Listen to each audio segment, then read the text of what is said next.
कहानी दो twin sister की है जो एक दूसरे से काफी अलग है पर एक दूसरे की ही परछाई है। पहली सिस्टर जिसका नाम कवि है जो बहुत ही स्वीट, केयरिंग और टैलेंटेड लड़की है जिसका सपना एक फैशन डिजाइनर बनने का होता है ताकि वो खुद की ब्रांडेड शॉप खोल सके और अपना नाम बना सके। और वो अपने मोटापे की वजह से हमेशा ट्रोल की जाती है जिस वजह से सारे लोग उसका मजाक उड़ाते हैं, पर इस बात से उसे कोई फर्क नहीं पड़ता क्योंकि उसे बचपन से ही बहुत सारी बीमारियां होती है जिस वजह से उसका ये मोटापा बढ़ जाता है। पर उसे इस बात का कभी भी अफसोस नहीं होता क्योंकि उसकी फैमिली कभी भी उसे इस बात का एहसास होने ही नहीं देती क्योंकि उन्हें भी पता होता है कि कवि के मोटापे की वजह उसकी बीमारी है। और इसी तरह उसकी लाइफ बिल्कुल स्मूथली चल रही होती है, लेकिन उसकी लाइफ में लोचा तब होता है जब उसके पहले प्यार की एंट्री होती है जिसे पाने के लिए उसे स्लिम होना पड़ता है। क्या कवि अपने पहले प्यार को पाने के लिए खुद को स्लिम कर पाएगी या नहीं, या फिर कोई और उसके प्यार को लेकर चला जाएगा, यही इस ड्रामा का ट्विस्ट है। आगे दूसरी ट्विन सिस्टर जिसका नाम कहानी है वो भी अपनी बहन की तरह काफी स्वीट, केयरिंग, टैलेंटेड लड़की है, पर वो अपनी बहन के मुकाबले काफी बोल्ड है जो कभी भी गलत बर्दाश्त नहीं कर सकती और ना ही किसी को अपना हक मारने देती है। कहानी एक कॉन्डो सेल्स मैनेजर होती है जिसका सपना अमीर बनने का होता है ताकि कभी भी उसकी फैमिली को पैसों की प्रॉब्लम ना हो, इसलिए वो काफी मेहनत करती है और उसके बाद अपने सक्सेस की खुशी मनाने के लिए क्लब जाती है और वहाँ जाकर ढेर सारा ड्रिंक करती है और अपनी दोस्तों के साथ काफी मस्ती करती है। और यहीं पर हमारे हीरो पीटर की एंट्री होती है जो काफी फ्लर्टी और विलन टाइप का बंदा होता है और उसे पहली नजर में ही कहानी से प्यार हो जाता है। तो वो कहानी को पटाने के लिए उस पर लाइन मारने लगता है और कहानी ये सब नोटिस कर रही होती है। तो वो पीटर के रोमांस का बुखार उतारने के लिए उसके पास जाती है और उसके साथ गेम खेलने लगती है और कहती है अगर इस गेम में मैं जीती तो तुम्हें आज क्लब के सारे लोगों के ड्रिंक का बिल भरना होगा। तो पीटर कहता है अगर मैं जीता तो तुम्हें अपना नंबर देना होगा।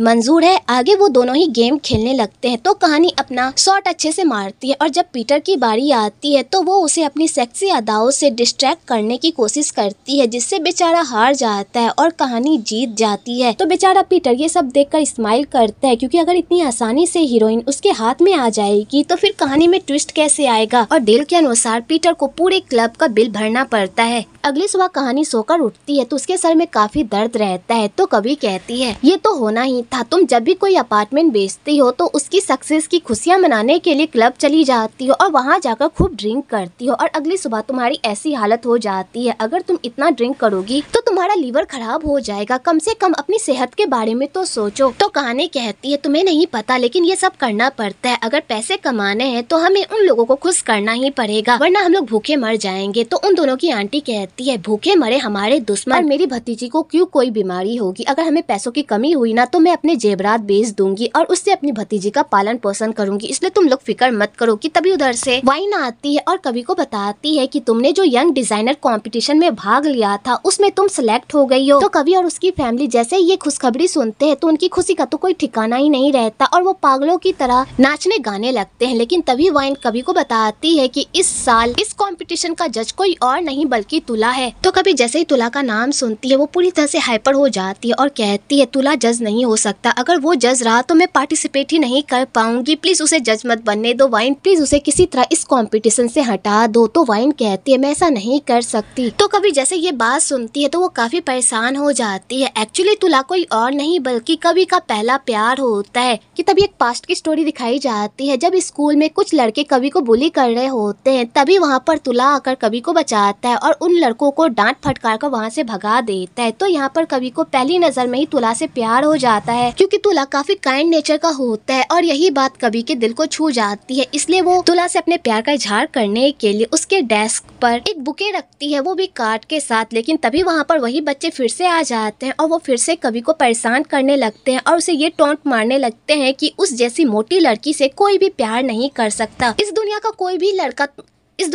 भी लड़का उस जैसी मोटी लड़की को अपनी गर्लफ्रेंड नहीं बनाना चाहता। और यहाँ पर वो सारे लड़के कवि की काफी इंसल्ट करते हैं और उसे खूब बुरा भला कहते हैं। तो बेचारी कवि रोते रोते वहाँ से जाने लगती है, लेकिन तभी वो तुला से टकरा जाती है, पर यहाँ पर कवि तुला को नहीं देख पाती और उसे बिना देखे ही वहाँ से चली जाती है। और यहाँ पर तुला को भी कुछ भी समझ में नहीं आता, उल्टा उसके पैरों के नीचे वही बुके आ जाता है। तो उसे लगता है कि किसी ने जानबूझकर ये बुके नीचे फेंका है और अब ये गंदा हो गया है, इसलिए वो उसे डस्टबिन में फेंकने के लिए चला जाता है क्योंकि तुला को नहीं पता होता कि वो बुके कवि उसके लिए लेकर आई होती है। और यहीं पर कवि को ये गलतफहमी हो जाती है कि तुला उसे बिल्कुल भी पसंद नहीं करता, उल्टा वो भी उससे नफरत करता है। और यहीं से कवि को गलतफहमी हो जाती है तुला को लेकर। इसलिए जब भी वो तुला को देखती है, उसे देखते ही उसे पैनिक अटैक आने लगते हैं, जिस वजह से वो खुद पर बिल्कुल भी कंट्रोल नहीं कर पाती और ना ही कुछ बोल पाती है। तो ये बात जब उसकी पूरी फैमिली सुनती है तो वो पूरी तरह से शॉक्ड हो जाते हैं। तो वाइन यहाँ पर कहती है तुला तो इस कंपटीशन से बिल्कुल भी बाहर नहीं जाने वाला, अब तो बस एक ही रास्ता बचा है कि तुम्हें इस कंपटीशन से विड्रॉ करना होगा। तो कवि कहती है मैं ऐसा बिल्कुल भी नहीं कर सकती, मैंने बहुत मेहनत की है इस कंपटीशन में जाने के लिए और तुम्हें पता है ना कि इस कंपटीशन को जीतने के बाद मुझे 1 लाख रुपए मिलने वाले हैं। मैं तुला की वजह से इस मौके को बिल्कुल भी नहीं गंवाना चाहती। तो वाइन कहती है फिर तो कभी तुम्हें तुला को फेस करना ही होगा, इसलिए खुद को प्रिपेयर कर लो। तो कभी कहती है तुम्हें पता है ना कि जब भी मैं उसका चेहरा देखती हूँ तो मुझे अटैक आने लगते हैं, मैं खुद को नहीं कंट्रोल कर पाती। उसे देखते ही मुझे वो पास्ट की सारी बातें याद आने लगती है, जिसे देखकर मैं पूरी तरह से हाइपर हो जाती हूँ। तो वाइन कहती है अब तो बस एक ही रास्ता है, या तो तुम इससे विड्रॉ कर लो या फिर तुम उसका सामना करो। तो बेचारी कवि ये सारी बातें सुनकर काफी परेशान हो जाती है और खुद को इस प्रॉब्लम से बाहर निकालने के लिए तुला का चेहरा देखने की कोशिश करती है ताकि वो खुद को कंट्रोल कर सके। लेकिन वो जैसे ही तुला का चेहरा देखती है, उसे देखते ही उसे फिर से पैनिक अटैक आने लगते हैं। लेकिन तभी वहाँ पर कहानी आ जाती है और वो अपनी बहन को इनहेलर देती है और उसे शांत करने की कोशिश करती है। तो बेचारी कभी धीरे से शांत होती है। आगे कहानी जब तुला की फोटो देखती है, उसे देखकर वो काफी इम्प्रेस होती है और कहती है ये इतना भी बुरा नहीं लगता जितना तुम इसके बारे में कह रही हो। तो कभी कहती है तुम इसके गुड लुक्स पर बिल्कुल भी मत जाओ, तुम भूलो मत कि इसने मेरे साथ क्या किया था। तो कहानी यहाँ पर कवि को शांत करती है और कहती है तुम दुनिया की नंबर 1 फैशन डिजाइनर बनना चाहती हो ना, तो तुम्हें अपने डर पर काबू करना होगा, क्योंकि अगर तुमने अपने डर पर काबू नहीं किया तो तुम कभी भी अपना सपना पूरा नहीं कर पाओगी। तो कभी कहती है मैं अपना सपना पूरा करना चाहती हूँ, लेकिन जब भी मैं उसका चेहरा देखती हूँ तो मैं अपने आप को कंट्रोल नहीं कर पाती। तो कहानी कहती है अगर ऐसी बात है तो तुम्हारे इस डर को खत्म करने में मैं तुम्हारी हेल्प करूंगी। आगे कहानी कवि के अंदर से तुला का डर हटाने के लिए हर जगह तुला की फोटो लगा देती है और उसे तुला के सामने स्पीच देने को कहती है, क्योंकि कंपटीशन में उसे तुला के सामने ही स्पीच देना होगा, इसलिए वो तुला के सामने उसे स्पीच देने को कहती है। तो पहले तो कवि काफी पैनिक करने लगती है, लेकिन धीरे धीरे उसके अंदर से तुला का डर निकलने लगता है और वो फिर से नॉर्मल होने लगती है और वो तुला के सामने बहुत ही अच्छे से स्पीच देती है। तो कहानी ये सब देखकर काफी खुश होती है कि फाइनली उसकी बहन कंपटीशन के लिए तैयार हो गई। आगे कंपटीशन का दिन भी आ जाता है और कवि काफी एक्साइटेड रहती है कि उसने फाइनली अपने डर पर जीत हासिल कर ली है। अब वो तुला के सामने बिल्कुल भी पैनिक नहीं करेगी और वो यही सब सोच कर काफी खुश हो रही होती है कि तभी उधर से तुला की एंट्री होती है। तो कवि जैसे ही तुला को देखती है, उसे देखते ही फिर से उसे पैनिक अटैक आने लगते हैं, जिस वजह से वो तुला का बिल्कुल भी सामना नहीं कर पाती और वहाँ से उल्टे पैर ही भाग जाती है। और उसके बाद अपनी बहन को कॉल करके वहाँ पर बुलाती है और उसे बताती है कि मेरा डर बिल्कुल भी खत्म नहीं हुआ है, मैं अब भी तुला का सामना नहीं कर सकती, अगर तुला मेरे सामने आ गया तो मैं बिल्कुल भी स्पीच नहीं दे पाऊंगी और मैं इस कंपटीशन से हार जाऊंगी, प्लीज बहन मेरी हेल्प करो। तो कहानी कहती है कभी तुम ऐसा नहीं कर सकती, इतनी दूर आने के बाद तुम इस कंपटीशन से विड्रॉ नहीं कर सकती, तुमने इस कंपटीशन के लिए इतनी मेहनत की है और अब तुम पीछे हट रही हो, तुम ऐसा नहीं कर सकती, तुम्हें तुला का सामना करना ही होगा, हमने कितनी प्रैक्टिस की है, तुम्हें कुछ भी नहीं होगा, एक बार हिम्मत तो करो। तो कभी कहती है मुझसे नहीं होगा मेरी बहन, प्लीज मेरी हेल्प कर दो, क्या तुम मेरी जगह कंपटीशन में जा सकती हो और वहाँ जाकर तुला के सामने स्पीच दे देना। तो कहानी कहती है कभी तुम्हारा दिमाग खराब हो गया, मैं तुम्हारी जगह कैसे ले सकती हूँ, सबने तुम्हारी प्रोफाइल पिक देखी है, अगर मैं तुम्हारी जगह वहाँ पर गई तो सबको पता चल जाएगा कि मैं वो नहीं हूँ जो उस फोटो में है। तो कभी कहती है किसी को कुछ भी पता नहीं चलेगा, तुम्हें पता है ना हम दोनों बिल्कुल एक जैसी दिखती हैं,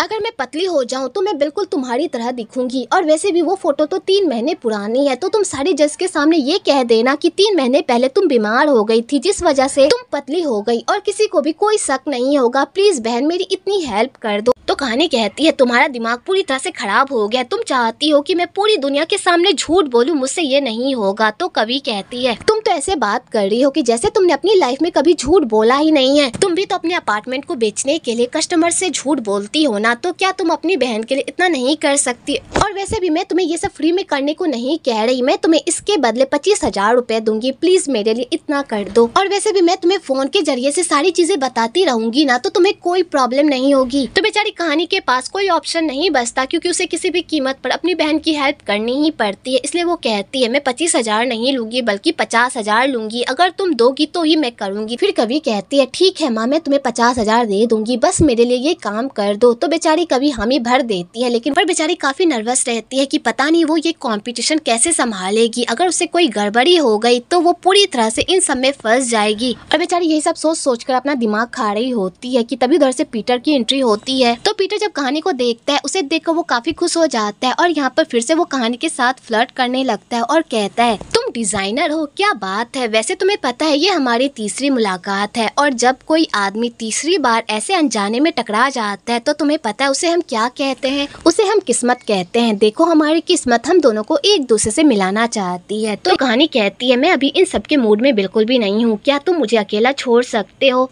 तो पीटर कहता है पिछली बार जब हम मिले थे तब तुम काफी बोल्ड थी, लेकिन अभी तुम काफी नर्वस लग रही हो, लगता है कंपटीशन को लेकर काफी परेशान हो रही हो। रुको मैं तुम्हारी इस परेशानी को 1 मिनट में दूर कर देता हूँ। और यहाँ पर पीटर कहानी को मोरल सपोर्ट देता है और कहता है जब हम अकेला फील करते हैं तब हमें किसी के कंधे की जरूरत होती है, इसलिए ताकि हम अपना सारा भार उसे दे सके। तो आज तुम मेरा कंधा यूज कर लो और अपनी सारी प्रॉब्लम का भार मुझ पर दे दो, इससे तुम रिलैक्स फील करोगी। तो यहाँ पर कहानी पीटर के ऊपर अपना सारा भार दे देती है, जिससे वो सच में काफी रिलैक्स फील करता है और उसका सारा डर छू मंतर हो जाता है और पीटर ये सब कुछ करके वहाँ से चला जाता है। तो कहानी को ये सब देखकर काफी अच्छा लगता है। आगे इस ड्रामा के विलन की एंट्री होती है जिसका नाम सैंडी होता है और सैंडी की दुश्मनी किसी और से नहीं बल्कि इस ड्रामा के हीरो तुला से होती है। एक्चुअली इन दोनों की दुश्मनी की स्टोरी ये होती है कि तुला की मॉम और सैंडी दोनों ने एक कंपनी स्टार्ट की होती है, पर बाद में सैंडी उस कंपनी से हटकर अपनी कंपनी खोलती है, लेकिन उसकी गंदी नजर हमेशा से तुला की मॉम की कंपनी पर होती है, इसलिए वो उसे भी अपना बनाना चाहती है। पर तुला की मॉम ऐसा होने नहीं देती, उल्टा वो उसे कंपनी से दूर रखती है जो सैंडी को बिल्कुल भी अच्छी नहीं लगती।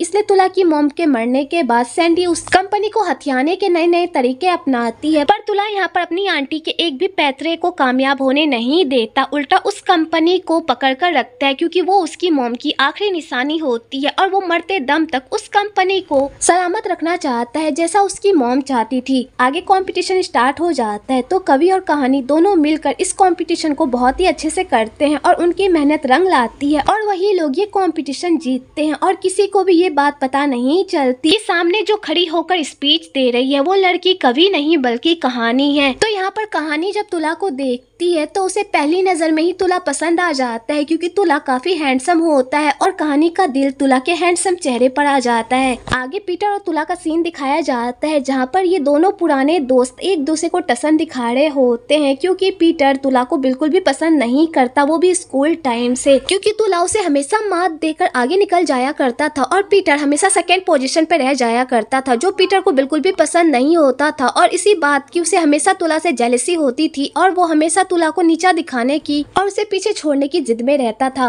और यही इन दोनों दोस्त की स्टोरी होती है और इसी वजह से ये दोनों दोस्त एक दूसरे को बिल्कुल भी पसंद नहीं करते थे। दूसरी तरफ दोनों बहनें अपनी सक्सेस की खुशियां मना रही होती है और एक दूसरे के साथ पार्टी कर रही होती है। तो यहाँ पर कवि कहती है तुम फिक्र मत करो, मैं तुम्हारा हिस्सा तुम्हें दे दूंगी, तुमने मेरे लिए आज बहुत बड़ा काम किया है। तो कहानी कहती है तुम्हें तो देना ही होगा क्योंकि आज मैंने तुम्हारी जान बचाई है। और यहाँ पर ये दोनों बहनें एक दूसरे के साथ गप्पे मारने लगती है। इधर सैंडी तुला को बर्बाद करने के लिए उसके कंपनी के डिजाइनर डायरेक्टर को तुला के ही कंपनी के सेल्स मैनेजर के साथ मिलकर पूरी पब्लिक के सामने बदनाम कर देती। उस बंदे ने अपनी ख्वाहिशों को पूरा करने के लिए एक मेल मॉडल के साथ बदतमीजी की, उसे मारा पीटा और उसे अपने साथ जबरदस्ती सोने को कहा। और ये न्यूज इतनी वायरल हो जाती है कि वो बंदा खुद को ही टपका डालता है जिस वजह से तुला की कंपनी को भारी नुकसान होता है और उसके सारे शेयर्स ड्रॉप आउट होने लगते हैं जिस वजह से तुला की कंपनी पूरी तरह से खतरे में आ जाती है और बैंकक्रप्ट के कगार पर आ जाती है। तो तुला अपनी कंपनी बचाने के लिए प्रेमिका के पास जाता है और उससे हेल्प मांगता है। तो प्रेमिका यहाँ पर कहती है मैं तुम्हारी हेल्प करूंगी लेकिन तुम्हें कंपनी का 60% शेयर मेरे नाम करना होगा और कंपनी का नाम भी बदलना होगा, तभी मैं तुम्हारी कंपनी में इन्वेस्ट करूंगी। तो तुला को इस बात पर गुस्सा आ जाता है और वो कहता है ऐसा बिल्कुल भी नहीं होगा, मेरी कंपनी सिर्फ मेरी ही रहेगी, मैं इसका ओनरशिप किसी और को बिल्कुल भी नहीं दूंगा, मैं बस तुमसे हेल्प मांग रहा हूँ ना कि अपनी कंपनी तुम्हारे हवाले कर रहा हूँ। तो प्रेमिका कहती है तुम्हारी कंपनी की अभी ऐसी हालत नहीं है कि वो ऐसे माहौल में सरवाइव कर पाए, इससे अच्छा होगा कि तुम अपनी कंपनी को मेरे हवाले कर दो। पर तुला यहाँ पर प्रेमिका की एक बात भी नहीं मानता मानता, उल्टा उसे कहता है कि मेरी कंपनी जैसी भी हो लेकिन मैं इसे किसी और के हवाले नहीं करूंगा बल्कि इसे फिर से खड़ा करके दिखाऊंगा। आगे तुला के एम्प्लॉयज को जब इस बारे में पता चलता है तो वो तुला को प्रेशराइज करते हैं कि वो प्रेमिका को अपनी कंपनी दे दे, पर यहाँ पर तुला इस बात पर बिल्कुल भी एग्री नहीं करता और कहता है ये कंपनी मेरी मॉम ने बनाई है, मैं इसे किसी और के हवाले नहीं करूंगा बल्कि इस कंपनी को अपने दम पर फिर से खड़ा करूंगा, चाहे इसके लिए मुझे कुछ भी करना पड़े। तो यहाँ पर वसीम जानबूझकर तुला को टोंट मारता है और कहता है हमारी कंपनी की हालत बहुत ही बुरी है, हमारे पास कोई भी ऐसा डिजाइनर नहीं है जो समर कलेक्शन के लिए कोई डिजाइन बना सके और कोई भी अच्छा खासा डिजाइनर हमारी कंपनी के साथ काम भी करना नहीं चाहता, तो फिर हम क्या करेंगे। तो तुला कहता है मेरे पास इस प्रॉब्लम का सोल्यूशन है, मैंने सोच लिया है कि इस कंपनी का नया डिजाइनर कौन बनेगा और वो कोई और नहीं बल्कि कवि होगी। उसने कुछ दिन पहले ही डिजाइनर का कंपटीशन जीता है और उसके बहुत सारे आइडियाज हमारी कंपनी से मेल खाते हैं, तो वो हमारी कंपनी के लिए बिल्कुल फायदेमंद रहेगी। तो यहाँ पर तुला के सारे एम्प्लॉयज इस बात को लेकर डिसएग्री करने लगते हैं और कहते हैं कि उस लड़की को तो कुछ भी आता जाता नहीं है, उसे इस काम का कोई भी एक्सपीरियंस नहीं, तो हम उस पर इतनी बड़ी जिम्मेदारी कैसे सौंप सकते हैं। तो तुला कहता है उस पर तुम लोगों को भरोसा नहीं है पर मुझ पर तो है, मैं तुम लोगों से वादा करता हूँ अगर 3 महीने के अंदर मैं इस कंपनी को फिर से खड़ा नहीं कर पाया तो मैं प्रेमिका से हाथ मिला लूंगा और उसके साथ अपनी कंपनी को मर्ज कर दूंगा। आगे वो इन कवि को जाकर ये खुशखबरी बताती है कि तुला उसे अपनी कंपनी का नया डायरेक्टर बनाना चाहता है। ये बात सुनकर तो कवि की खुशी का कोई ठिकाना ही नहीं रहता, लेकिन तभी वाइन उसे बताती है कि तुम तुला के साथ कैसे काम कर पाओगी जबकि तुम तुला को फेस ही नहीं कर सकती और ऊपर से तुमने अपनी जगह अपनी बहन को उन लोगों के सामने रिप्रेजेंट कर दिया है और सबको लगता है कि कहानी ही कवि है। अगर ये बात सबको पता चल गई और खासकर तुला को, तो तुला तुम्हें कभी भी माफ नहीं करेगा और न ही अपनी कंपनी का डायरेक्टर बनाएगा। तो कभी जब ये सारी बातें सुनती है तो वो काफी परेशान हो जाती है क्योंकि वो इतना अच्छा मौका अपने हाथ से गंवाना नहीं चाहती, पर उसके पास इस बात का कोई सोल्यूशन भी नहीं होता।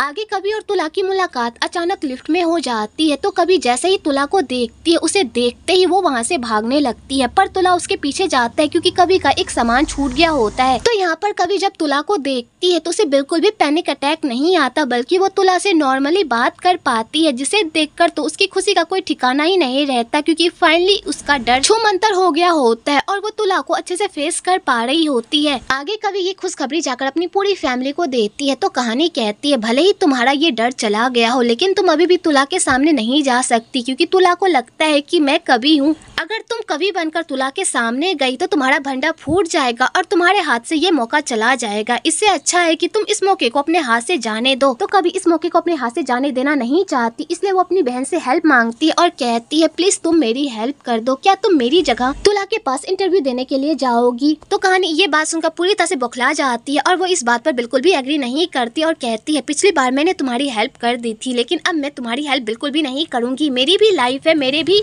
सपने हैं, मैं तुम्हारी वजह से उन सबको दाव पर बिल्कुल भी नहीं लगा सकती। तुम मुझसे और कुछ मांग लेती तो मैं तुम्हारे लिए कर भी देती लेकिन ये मुझसे नहीं होगा। तो यहाँ पर कवि कहानी को मनाने की कोशिश करती है और कहती है बस 3 महीने की बात है, जैसे ही तुम इंटरव्यू पास कर लोगी तो तुम डायरेक्टर की पोस्ट पर आ जाओगी और वैसे भी तुम्हें रोज रोज कंपनी थोड़ी जानी है, हमें तो घर में रहकर काम करना है, तो तुम्हारे काम पर भी ज्यादा इफेक्ट नहीं पड़ेगा और तुम आराम से ये सब हैंडल कर लोगी। प्लीज मेरी हेल्प कर दो बस 3 महीनों के लिए। 3 महीने बाद मैं स्लिम हो जाऊंगी और तुम्हें बिल्कुल भी परेशान नहीं करूंगी और मैं तुम्हें ये सब फ्री में बिल्कुल भी करने को नहीं कह रही बल्कि मैं तुम्हें अपनी सैलरी का आधा हिस्सा तुम्हें दूंगी, प्लीज मेरी हेल्प कर दो। तो कहानी यहाँ पर बिल्कुल भी नहीं मानती, उल्टा मना करके वहाँ से चली जाती है। तो बेचारी कवि सैड हो जाती है। आगे कहानी जब तुला की फोटो देखती है और उसके प्रोफाइल को देखती है तो उसे तुला काफी पसंद आ जाता है और वो तुला की वजह से कवि की हेल्प करने के लिए मान जाती है और कहती है ये आखिरी बार है जो मैं तुम्हारी इन सारी चीजों में हेल्प कर रही हूँ, इसलिए तुम्हें वादा करना होगा कि तुम्हें 3 महीनों के अंदर खुद को स्लिम करना होगा, इसलिए मैं ये सब कुछ बस 3 महीने के लिए करूंगी, इसके बाद तुम्हें खुद ही सब कुछ संभालना होगा। तो कवि कहती है हाँ बिल्कुल मैं सब कुछ संभाल लूंगी, बस तुम 3 महीनों के लिए मेरी हेल्प कर दो। तो कहानी कहती है ठीक है।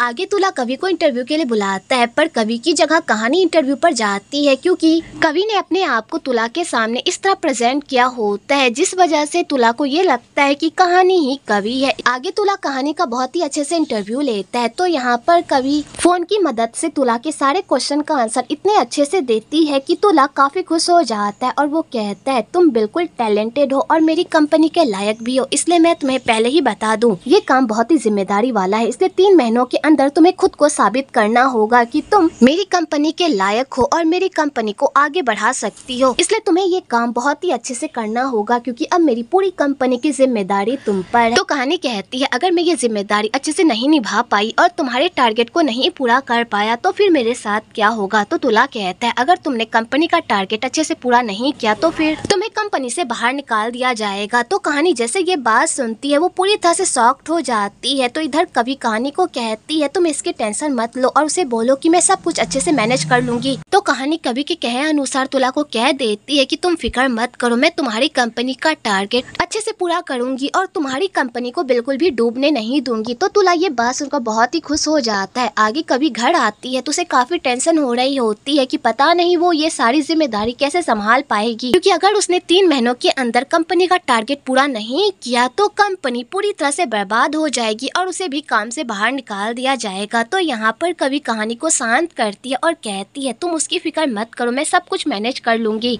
और वो ये कहकर आराम से खाने लगती है। तो यहाँ पर कहानी को काफी गुस्सा आता है और वो कहती है ये सब खाना बंद करो, तुम्हें 3 महीने में पतला होना है, इसलिए आज से तुम ये सारी चीजें नहीं खाओगी बल्कि डाइट वाली चीजें खाओगी, समझी। तो बेचारी कवि को मजबूरन घास फूस खाना पड़ता है। आगे कवि अपना डाइट चार्ट बनाती है क्योंकि उसे 3 महीनों के अंदर पतला होना होता है, इसलिए वो पूरी मेहनत करती है पतला होने की। और इसी बीच वो अपनी बहन को फैशन की सारी इन्फॉर्मेशन देती है ताकि काम पर जाने के बाद उसकी बहन कोई गड़बड़ी ना कर सके। तो यहाँ पर कहानी पूरे मन लगाकर सब कुछ सीखती है क्योंकि वो भी कोई रायता नहीं फैलाना चाहती। पर बेचारी कवि की इन सब की वजह से काफी वाट लग जाती है क्योंकि उसकी पूरी फैमिली उसके सामने इतना टेस्टी टेस्टी खाना खाते हैं और बेचारी कवि बस घास फूस खाकर खुद को जिंदा रख रही होती है। और इन सब की वजह से बेचारी की काफी वाट लग रही होती है। आगे कहानी और पीटर की मुलाकात फिर से एक कैफे में हो जाती है। तो यहाँ पर पीटर जब कहानी को देखता है तो वो फिर से उसके पास जाता है और उसके साथ फ्लर्ट करने लगता है और वो कहानी को कहता है तुम जिस इंडस्ट्री में काम करती हो उस इंडस्ट्री में तो हमारा मिलना जुलना लगा ही रहेगा, तो क्यों ना हम दोनों एक दूसरे से नंबर एक्सचेंज कर ले। और यहाँ पर पीटर फिर से कहानी से उसका नंबर मांगता है। तो यहाँ पर कहानी फिर से पीटर को सबक सिखाती है और उसके सामने ही मोबाइल निकालती है, पर वो उसे नंबर नहीं देती, उल्टा उसे ये कहती है कि ये सारा पैतरा तुम किसी और लड़की पर आजमाना क्योंकि ये मुझ पर काम नहीं करेगा। और यहाँ पर कहानी फिर से पीटर को रिजेक्ट कर देती है और उसे अपना नंबर नहीं देती। तो पीटर इस बात का भी बुरा नहीं मानता क्योंकि उसे पता होता है कि इन दोनों का तो मिलना जुलना अब लगा ही रहेगा, तो आज न कल उसे कहानी का नंबर मिल ही जाएगा। इसलिए वो बिना कुछ कहे वहाँ से चला जाता है। अगले दिन कहानी का ऑफिस में पहला दिन होता है। तो यहाँ पर कवि कहानी के लिए एक अच्छा सा आउटफिट तैयार करती है और उसे कहती है कि तुमने ये ड्रेस क्यों नहीं पहना, मैंने तुम्हारे लिए ये तैयार किया था। तो कहानी कहती है तुम्हें पता है ना कि मुझे इस टाइप के ड्रेस और खासकर इस तरह की कलर बिल्कुल भी पसंद नहीं है, इसलिए मैंने इसे नहीं पहना। तो कवि कहती है मैंने ये सब इसलिए किया क्योंकि 3 महीने बाद जब मैं ऑफिस जाऊंगी तो मैं तुम्हारे तरह के कपड़े थोड़ी पहन के जाऊंगी, इसलिए तुम्हें मेरे स्टाइल से चलना होगा ना। तो कहानी कहती है ये तुम्हारी प्रॉब्लम है, अब मैं और एडजस्ट नहीं कर सकती और खासकर अपने लुक के साथ तो बिल्कुल भी नहीं। और कहानी ये कहकर ऑफिस चली जाती है। आगे सारे लोग ऑफिस में कहानी का बहुत ही अच्छे से वेलकम करते हैं। तो यहाँ पर कहानी कवि की हेल्प से उन लोगों के सामने इतना अच्छा स्पीच देती है कि वो लोग उसके पूरी तरह से फैन हो जाते हैं।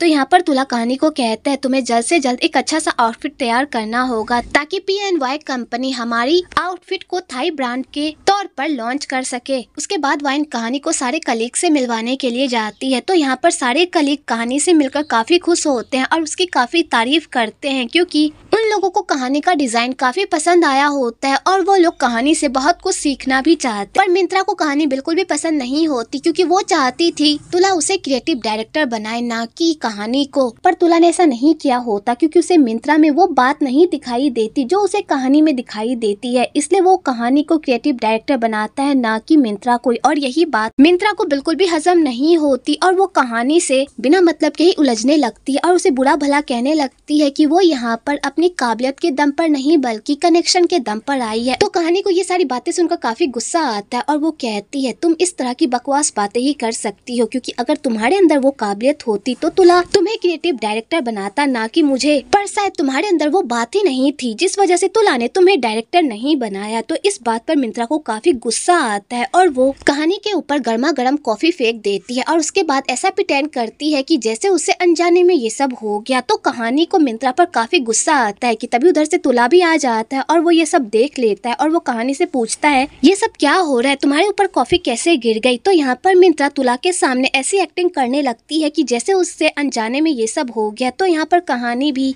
तुला को यहाँ की सारी बातें नहीं बताती, क्योंकि कभी उसे फोन पर कह रही होती है कि प्लीज शांत हो जाओ, प्लीज कोई और तमाशा मत करो, क्योंकि मैं और कोई तमाशा नहीं चाहती। तो कहानी कवि की खातिर चुप हो जाती है और वहाँ से तुला के साथ चली जाती है। आगे तुला कहानी की फिक्र करता है और कहता है भगवान का शुक्र है कि तुम्हारा हाथ ज्यादा नहीं जला, वरना प्रॉब्लम हो जाती। तो कहानी कहती है तुम फिक्र मत करो, मैं ठीक हूँ। आगे तुला के ऑफिस में पीटर की एंट्री होती है, क्योंकि पीटर PNY कंपनी के बॉस का असिस्टेंट होता है और तुला की लाइफ का सबसे बड़ा विलन। तो तुला यहाँ पर पीटर से पूछता है तुम यहाँ पर क्या करने आए हो। तो पीटर कहता है मैं तो बस यहाँ पर अपना इंट्रोडक्शन करवाने के लिए आया था कि अब से मैं डिसाइड करूंगा कि PNY कंपनी के अंदर कौन सी ब्रांड आएगी और कौन सी नहीं, इसलिए खुद को तैयार कर लो, क्योंकि आगे कंपटीशन बहुत ही टफ होने वाला है और मैं तुम्हारी कंपनी को इतनी आसानी से आगे बढ़ने नहीं दूंगा। तो यहाँ पर कौन कहता है पीटर क्या तुम पर्सनल और प्रोफेशनल मैटर को अलग नहीं रख सकते, तुम अभी भी पास्ट की बातों को लेकर क्यों बैठे हुए हो। तो पीटर कहता है जब बड़े बात कर रहे हो तो छोटों को बीच में नहीं बोलना चाहिए। और पीटर ये कहकर वहाँ से जा ही रहा होता है कि तभी उसकी नजर कहानी पर पड़ जाती है और उसे पता चल जाता है कि कहानी भी तुला के साथ उसी की कंपनी में काम कर रही है, जिसे देखकर वो पूरी तरह से हैरान हो जाता है और कहानी भी। तो यहाँ पर पीटर तुला को कहता है मैं भी देखना चाहता हूँ कि तुम्हारी कंपनी इस कंपटीशन में कैसा धमाल मचाती है। आई होप तुम्हारे एम्प्लॉइज कहीं तुम्हें डिसअपॉइंट ना कर दे। और पीटर ये कहकर वहाँ से चला जाता है। तो कॉन्ग को पीटर पे काफी गुस्सा आता है। तो यहाँ पर वाइन अपने बॉस और कॉन्ग से पूछती है कि आखिरकार पीटर और तुला के बीच ऐसा क्या हुआ है जो वो इतना गुस्से में है और वो तुला से इस तरह बदला लेना चाहता है। तो कॉन्ग यहाँ पर वाइन को बताता है कि पीटर और तुला एक ही स्कूल में पढ़ते थे और पीटर हमेशा तुला से जलता रहता था, क्योंकि तुला हमेशा आगे निकल जाता था और वो हमेशा सेकेंड आता था। बस इसी बात का उसे खुन्नस है जो अब वो हम पर निकालेगा। तो कहानी ये सारी बातें सुनकर पूरी तरह से हैरान हो जाती है। दूसरी तरफ कवि अपने नए डिजाइन के बारे में सोच रही होती है, पर उसके दिमाग में कुछ भी नहीं आ रहा होता कि तभी वहाँ पर उसकी आंटी उसके लिए टेस्टी खाना लेकर आती है और उसे कहती है तुम काफी कमजोर लग रही हो, इसलिए प्लीज ये प्रोटीन वाला खाना खा लो, इसे खाते ही तुम्हारे दिमाग की बत्ती खुल जाएगी और तुम्हारे दिमाग में एक अच्छा आइडिया आ जाएगा।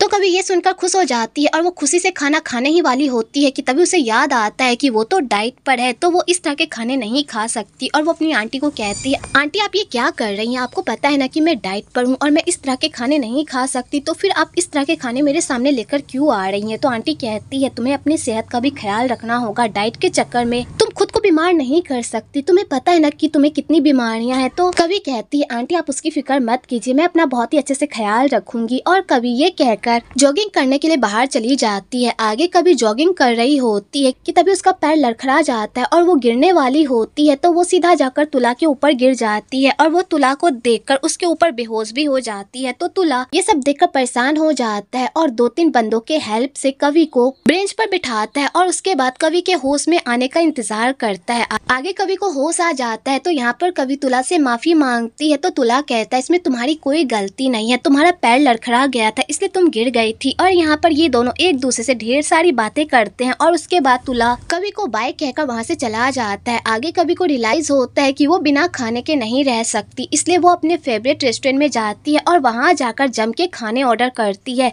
कि तभी वहाँ पर उस रेस्टोरेंट में तुला भी खाना खाने के लिए आया हुआ होता है। तो कभी जब तुला को देखती है तो वो कहती है तुम भी यहाँ पर खाना खाने के लिए आए हो। तो तुला कवि को देखकर पूरी तरह से शॉक्ड हो जाता है और कहता है तुम यहाँ पर क्या कर रही हो, तुम तो डाइट पर थी ना। तो कवि कहती है वैसे तुम भी तो डाइट कर रहे थे, फिर तुम यहाँ पर क्या कर रहे हो। आगे वो दोनों एक साथ एक टेबल पर बैठते हैं और यहाँ पर तुला कवि को बताता है कि आज मेरा पर्सनल डे है, जिस दिन मैं अपने हिसाब से अपनी लाइफ जीता हूँ और भर पेट अपनी मर्जी का खाना खाता हूँ, क्योंकि और दिनों में मेरे दोस्त मेरे साथ रहते हैं और वो लोग डाइट पर रहते हैं, तो मुझे उन लोगों की वजह से डाइट वाला खाना खाना पड़ता है। इसलिए आज के दिन मैं किसी की भी बात नहीं सुनता और अकेला खुद के साथ टाइम स्पेंड करता हूँ और ये मेरा सीक्रेट है, प्लीज किसी को भी मत बताना। तो कवि कहती है मैं बिल्कुल भी किसी को भी नहीं बताऊंगी, वैसे मैं भी डाइट पर हूँ पर मैं अपने भूख पर कंट्रोल ही नहीं कर पाई, इसलिए मैं यहाँ पर खाना खाने के लिए आ गई। और यहाँ पर ये दोनों मिलकर ढेर सारी गप्पे मारते हैं और साथ में बहुत ही अच्छा टाइम स्पेंड करते हैं। तो यहाँ पर कवि को तुला के साथ टाइम स्पेंड करके काफी अच्छा लगता है, क्योंकि तुला को यहाँ पर उसके खाने या मोटापे से कोई प्रॉब्लम नहीं होती, बल्कि वो तो खुद खाने का शौकीन होता है और वो कवि के साथ मजे ले लेकर खाने खा रहा होता है और कवि को यही बात काफी अच्छी लग रही होती है। आगे कवि को तुला के साथ टाइम स्पेंड करके कुछ आइडियाज आते हैं अपने नए आउटफिट के लिए और वो अपने सारे आइडियाज अपने आउटफिट पर डाल देती है, जिससे बहुत ही अच्छा आउटफिट बनता है और वो काफी खुश होती है कि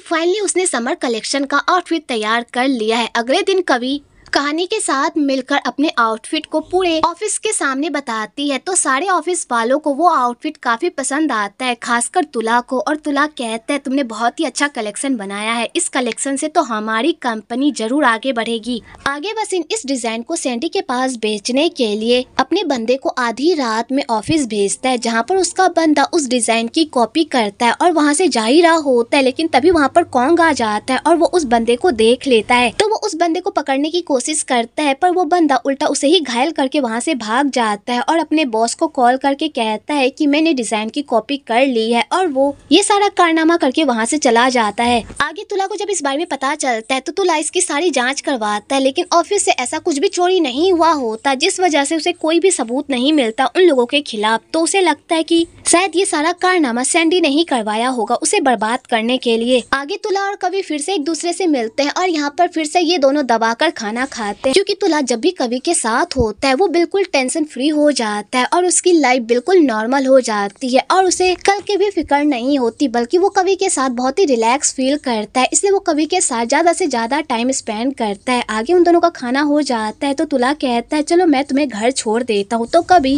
कहती है इसकी कोई जरूरत नहीं है, मैं घर चली जाऊंगी। पर तुला यहाँ पर उसकी एक बात भी नहीं सुनता, उल्टा उसे अपने साथ लेकर चला जाता है। तो बेचारी कवि काफी टेंशन में रहती है कि कहीं उसका भांडा ना फूट जाए, इसलिए वो घर के पीछे वाले सुपरमार्केट में ही रुक जाती है और तुला को कहती है कि मुझे यहाँ से कुछ सामान खरीदना है, और वो ये कहकर वहाँ से चली जाती और शॉप के अंदर छुपकर तुला के जाने का इंतजार करती है ताकि वो घर वापस जा सके। लेकिन तभी सुपरमार्केट में उसकी मुलाकात उसकी आंटी से हो जाती है। तो कवि की आंटी कवि से पूछती है कि क्या बात है, तुम इतनी घबराई हुई क्यों हो। तो यहाँ पर कवि अपनी आंटी को सारी बातें बता देती है, जिसे सुनकर तो आंटी के होश ही उड़ जाते हैं। तो आंटी यहाँ पर कवि को समझाती है कि तुम्हें तुला से इस तरह नहीं मिलना चाहिए, अगर तुम दोनों का भांडा फूट गया तो तुम्हें पता है कितना बड़ा रायता फैल जाएगा। तो कभी कहती है हाँ मैं जानती हूँ आंटी, इसलिए तो मैंने उससे अपनी पहचान छुपा कर रखी है ताकि वो मुझे ना पहचान सके। और ये दोनों आपस में इसी बात को लेकर बातें कर ही रहे होते हैं कि तभी वहाँ पर तुला आ जाता है, क्योंकि कवि तुला के कार में अपना सामान भूल गई होती है और तुला वही देने के लिए वापस आया होता है। तो यहाँ पर मजबूरन कवि को अपनी आंटी से तुला से मिलवाना पड़ता है, क्योंकि वो अपनी आंटी को छुपाने की बहुत कोशिश करती है, पर तुला यहाँ पर उसकी आंटी को देख ही लेता है, जिस वजह से इन दोनों का आमना सामना हो जाता है। कि तभी आंटी देखती है कि कहानी भी सुपरमार्केट आ रही है, जिसे देखकर तो आंटी के होश ही उड़ जाते हैं और वो सीधा कहानी के पास जाती है और उसे सुपरमार्केट से दूर रखती है और कहती है तुम अंदर नहीं जा सकती, क्योंकि अंदर तुला है और अगर तुला ने तुम दोनों को एक साथ देख लिया तो सारा भांडा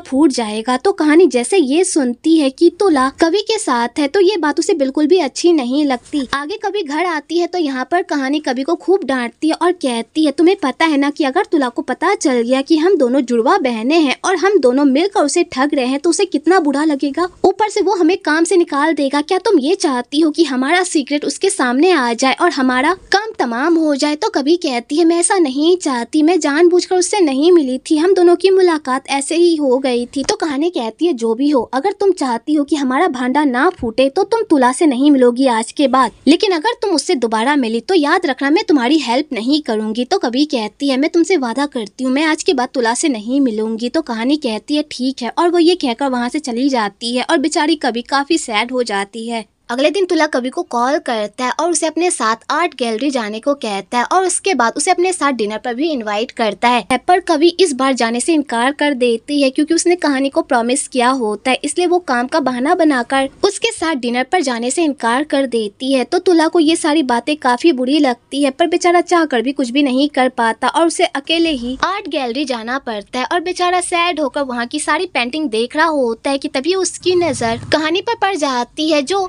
जानबूझकर उस आर्ट गैलरी में आई होती है ताकि वो तुला के साथ अपनी बॉन्डिंग बढ़ा सके और उसे अपने करीब ला सके। इसलिए वो तुला से काफी प्यारी प्यारी बातें करती है और उसे पटाने की कोशिश करती है, यहाँ तक कि वो उसे अपने साथ डिनर पर भी इनवाइट करती है। पर तुला यहाँ पर काम का बहाना बनाकर इनकार कर देता है क्योंकि उसे कहानी में बिल्कुल भी इंटरेस्ट नहीं होता, इसलिए वो हमेशा उससे दूरी बनाकर रखता है और यही बात कहानी को बिल्कुल भी अच्छी नहीं लगती। और बेचारी गुस्सा होकर वहाँ से जा रही होती है कि तभी उसकी मुलाकात पीटर से हो जाती है क्योंकि पीटर भी उसी आर्ट गैलरी में आर्ट देखने आया होता है। तो यहाँ पर पीटर फिर से कहानी के साथ फ्लर्ट करने लगता है और उसे पटाने की कोशिश करने लगता है। तो कहानी कहती है इतना इत्तेफाक कैसे हो सकता है, मैं जहाँ भी जाती हूँ वहाँ पर तुम पहुँच जाते हो, कहीं तुम मेरा पीछा तो नहीं कर रहे। तो पीटर कहता है तुम क्या बात कर रही हो, मैं और तुम्हारा पीछा बिल्कुल भी नहीं, हमारी किस्मत ही हम दोनों को मिलाना चाहती है, तो इसमें मेरी क्या गलती। तो कहानी कहती है मैं मजाक के मूड में बिल्कुल भी नहीं हूँ, इसलिए प्लीज मुझे अकेला छोड़ दो। तो पीटर कहता है हाँ मैं जानता हूँ तुला की वजह से तुम्हारा मूड खराब है ना, वैसे तुला है ही ऐसा, कॉलेज टाइम में भी सारी लड़कियां उस पर मरती थी लेकिन वो कभी भी किसी को भाव नहीं देता था। अगर वो तुम्हें भाव नहीं दे रहा तो क्या हो गया, मैं तो दे रहा हूँ ना, क्या तुम मेरे साथ डिनर पर चलोगी। तो यहाँ पर कहानी पीटर से अपना पीछा छुड़वाने के लिए काम का बहाना देकर वहाँ से चली जाती है और पीटर देखता ही रह जाता है। अगले दिन तुला की कंपनी अपने नए डिजाइन को लॉन्च करने ही वाली होती है कि उससे पहले सैंडी उस डिजाइन को लॉन्च कर देती है और सबको ये बताती है कि ये डिजाइन उसका है। जब तुला और कहानी और कवि ये सब कुछ देखते हैं वो लोग तो पूरी तरह से हैरान हो जाते हैं और उन्हें यकीन नहीं होता कि सैंडी उसके डिजाइन को अपना डिजाइन कहकर लॉन्च कर रही है, जिसे देखकर तो उन लोगों के तोते ही उड़ जाते हैं। पर वसीम ये सब कुछ करके काफी खुश हो रहा होता है क्योंकि ये सारा कारनामा तो उसी का होता है, उसी ने कवि का डिजाइन सैंडी को बेचा होता है और इस बारे में किसी को कुछ पता भी नहीं होता।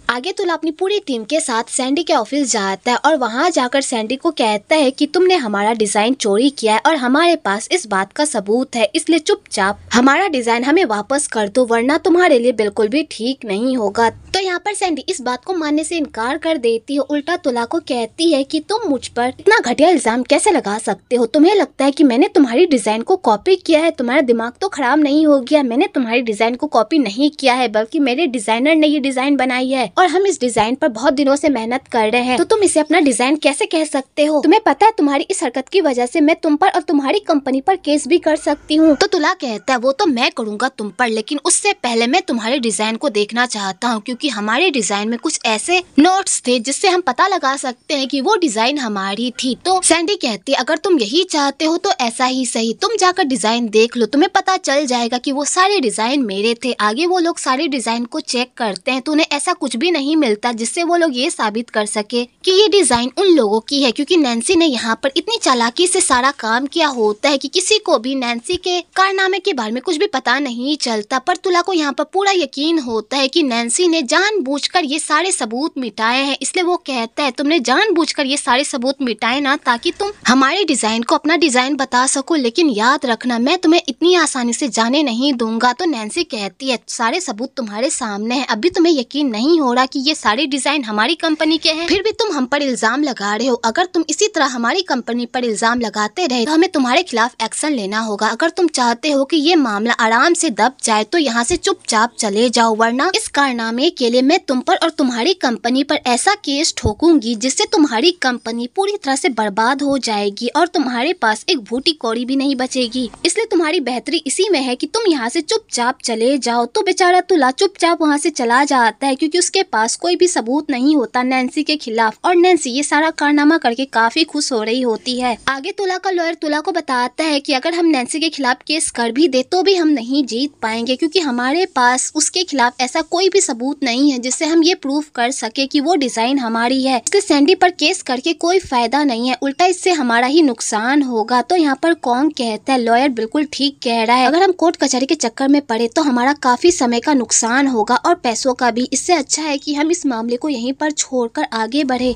और नए कलेक्शन की तैयारी करें क्योंकि अभी भी हमारे पास बहुत टाइम है। आगे वसीम सैंडी के पास अपने काम के पैसे लेने के लिए जाता है तो यहाँ पर सैंडी उसके काम के उसे पैसे दे देती है और कहती है तुम इसी तरह मेरे साथ मिलकर मेरा हाथ बटाते रहो, जैसे ही तुला की कंपनी मेरे मुट्ठी में आ जाएगी उसके बाद मैं तुम्हें उस कंपनी का मैनेजर बना दूंगी और उसके बाद तुम आराम से अपनी लाइफ जीना। तो वसीम ये सारी बातें सुनकर काफी खुश हो जाता है क्योंकि वो तो यही चाहता था कि वो कंपनी कंपनी का मैनेजर बन जाए। आगे एक फैशन शो होता है जहाँ पर बहुत सारी डिजाइनर कंपनियां अपना ब्रांड आउटफिट सबके सामने प्रेजेंट करती है और सबको अपने डिजाइन से लुभाती है। तो यहाँ पर पीटर उन सारी कंपनीज में बस 2 ही कंपनी को चूज करता है और उनके ही ब्रांड के आउटफिट को अपनी कंपनी में सिलेक्ट करता है, क्योंकि PNY कंपनी वो कंपनी होती है जहाँ पर सारे ब्रांड एक ही छत के नीचे एक फैमिली की तरह रहते हैं। इसलिए नैन्सी भी चाहती है कि उसकी भी कंपनी PNY कंपनी में मर्ज हो जाए ताकि उसकी कंपनी का भी नेटवर्क आगे बढ़ सके। तो यहाँ पर पीटर भी तुला को नीचा दिखाने के लिए नैन्सी का ही सपोर्ट करता है और उसे कहता है कि आपका नया कलेक्शन बहुत ही अच्छा है और मुझे लगता है कि हमारी कंपनी आपको ही चुनेगी, क्योंकि बाकी कंपनियां तो बस बातें बनाना जानती है, ना कि डिजाइन। तो तुला भी यहाँ पर अपने लिए स्टैंड लेता है और सबके सामने अपनी बात रखता है, पर पीटर यहाँ पर तुला की एक भी चलने नहीं देता बल्कि उसकी काफी इंसल्ट करता है। तो तुला को ये सब अच्छा नहीं लगता, इसलिए वो वहाँ से चला जाता है। तो कहानी को पीटर का ऐसा बिहेवियर बिल्कुल भी अच्छा नहीं लगता और वो गुस्से से वहाँ से चली जाती है। आगे कहानी तुला को संभालने की कोशिश करती है और उसे सपोर्ट करने की कोशिश करती है कि सब कुछ ठीक हो जाएगा, पर तुला काफी टेंशन में रहता है कि अगर चीजें वैसी नहीं हुई जैसा उसने सोचा है तब तो सब कुछ बर्बाद हो जाएगा। आगे कहानी को पीटर पे इतना गुस्सा आता है कि वो पार्टी में दोबारा वापस जाती है और वहाँ जाकर पीटर को मैंने तो तुम्हें एक अच्छा इंसान समझा था, लेकिन तुम तो उसके लायक भी नहीं हो, तुम्हें तो लोगों की रिस्पेक्ट करनी भी नहीं आती, बल्कि तुम तो उन्हें नीचा दिखाने में काफी खुश होते हो। तो पीटर कहता है तुम तुला की वजह से मुझसे ऐसी बातें कर रही हो ना। तो कहानी कहती है हाँ, क्योंकि तुमने तुला के साथ बहुत ही बदतमीजी से बात की जो तुम्हें बिल्कुल भी नहीं करनी चाहिए। तुम अपने कंपनी के फ्यूचर पार्टनर के साथ इस तरह बदतमीजी से बात नहीं करनी चाहिए थी। तो पीटर कहता है वाओ, तुम उसे इतना क्यों डिफाइन कर रही हो। तो कहानी कहती है क्योंकि मैं गलत बिल्कुल भी बर्दाश्त नहीं कर सकती और आज तुमने बहुत ही गलत किया है। तो पीटर कहता है ठीक है, अब मुझे माफ कर दो, आज के बाद मैं ऐसी हरकत नहीं करूंगा। वैसे क्या तुम मेरे साथ ड्रिंक पर चलोगी ताकि मैं तुमसे माफी मांग सकूं। तो यहाँ पर कहानी उसे मना करने ही वाली होती है, लेकिन उससे पहले ही पीटर उसे इस तरह उकसाता है कि बेचारी कहानी मना कर ही नहीं पाती और उसे पीटर के साथ ड्रिंक करने के लिए बाहर जाना पड़ता है। आगे वो दोनों क्लब जाते हैं। तो यहाँ पर पीटर कहानी को बड़े ही प्यार से देख रहा होता है। तो कहानी कहती है क्या तुम मुझे यहाँ पर बस मुझे घूरने के लिए लेकर आए हो। तो पीटर कहता है तुम हो ही इतनी खूबसूरत कि मेरी नजरें तुमसे हट ही नहीं रही। और यहाँ पर पीटर फिर से कहानी पर लाइन मारने लगता है। आगे कहानी अपने दोस्तों के साथ डांस कर रही होती है कि तभी वहाँ पर एक बंदा आकर उसके साथ मिसबिहेव करने लगता है और उसके साथ जबरदस्ती डांस करने लगता है, जो कहानी को बिल्कुल भी अच्छा नहीं लगता और वो अनकंफर्टेबल हो जाती है। लेकिन तभी वहाँ पर हमारे हीरो की एंट्री होती है और वो उस गुंडे को सबक सिखाता है और कहता है मेरी गर्लफ्रेंड से दूर रहो वरना तुम्हारे लिए अच्छा नहीं होगा। तो वो बंदा डरकर वहाँ से चला जाता है और उसके बाद पीटर कहानी को कहता है तुम आराम से यहाँ पर डांस करो, मैं वहाँ पर तुम्हारा इंतजार कर रहा हूँ। और पीटर ये कहकर वहाँ से जा ही रहा होता है कि तभी कहानी उसे रोक देती है और कहती तुम यहाँ से नहीं जा सकते, तुमने अभी अभी मेरे डांस पार्टनर को भगाया है तो तुम्हें इसकी सजा तो मिलेगी ही, इसलिए तुम्हें मेरे साथ डांस करना होगा। और यहाँ पर कहानी पीटर के साथ डांस करने लगती है और यहाँ पर ये दोनों काफी प्यारा सा डांस करते हैं। उसके बाद पीटर कहानी को कहता है मैंने तुम्हें कहा था ना कि आज तुम काफी प्यारी लग रही हो, इसलिए सारे बंदों की नजर तुम पर ही है। फिर कहानी कहती है ये बात तो मैं जानती हूँ, कुछ नया कहो। तो यहाँ पर पीटर कहानी से अपने प्यार का इजहार कर देता है और उसे ये कहता है कि मैं तुम्हें बहुत ही पसंद करता हूँ। तो कहानी कहती है एक दूसरे को पसंद करने से पहले एक दूसरे के बारे में जानना जरूरी होता है, क्या तुम मुझे अपने बारे में नहीं बताओगे। तो पीटर कहता है तुम मेरे बारे में क्या जानना चाहती हो, पूछो मैं तुम्हें सब कुछ बताऊंगा। तो यहाँ पर कहानी पीटर से पूछती है कि तुम PNY कंपनी में कैसे आ गए इतनी अच्छी पोस्ट पर, कहीं तुमने यहाँ तक पहुँचने के लिए कोई घोटाला तो नहीं किया। तो यहाँ पर पीटर कहता है मैंने कोई घोटाला नहीं किया है, बल्कि मैं अपनी काबिलियत से यहाँ पर पहुँचा हूँ, क्योंकि मैं तुला की तरह अमीर खानदान से नहीं हूँ ना, इसलिए मुझे यहाँ तक पहुँचने के लिए बहुत ही कड़ी मेहनत करनी पड़ी। वैसे अब तुम अपने बारे में बताओ। तो कहानी कहती है तुम मेरे बारे में क्या जानना चाहते हो। तो पीटर कहता है मैं तुम्हारे बारे में बहुत कुछ जानना चाहता हूँ, क्या हम कहीं और चले। तो कहानी कहती है काफी लेट हो गया, अब मुझे घर जाना होगा। और कहानी ये बहाना बनाकर घर चली जाती है और बेचारा पीटर देखता ही रह जाता है। आगे तुला फिर से कवि को डिनर पे इनवाइट करता है। तो कवि इस बार भी मना करने ही वाली होती है, लेकिन जब वो तुला की आवाज सुनती है तो उसे लगता है कि तुला काफी परेशान है और अभी उसे उसकी जरूरत है, तो वो उससे मिलने के लिए हाँ कर देती है। जब ये बात आंटी को पता चलती है तो आंटी कहती है तुम तुला से मिलने के लिए नहीं जा सकती, अगर कहानी को इस बारे में पता चल गया तो वो काफी गुस्सा करेगी। तो कभी कहती है आंटी मुझे उससे मिलने के लिए जाना ही होगा, वो काफी परेशान है